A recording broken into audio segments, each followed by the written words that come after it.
বৌভাতের দিন বিকেলবেলা থেকেই প্রচুর ঝড় বৃষ্টি শুরু হয়ে যায়। আমার তো খুব ভালো লাগছিল, কারণ ছাদের পাশেই পিয়া দিদির রুম। একবার করে মেকআপ করছিলাম আর ছাদের হাওয়া খাচ্ছিলাম।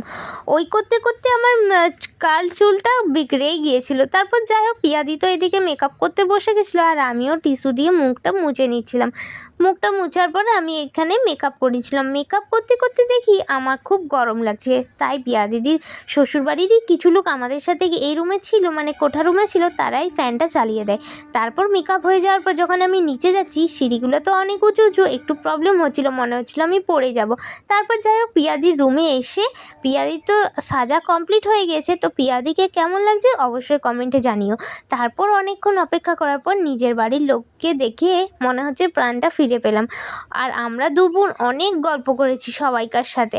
তারপর এখানে আমরা খেতেও বসে গিয়েছিলাম, মেনুতে অনেক কিছু ছিল। তারপর আমরা বাড়ি যাওয়ার সময় পিয়াদির রুমটা দেখে গেলাম।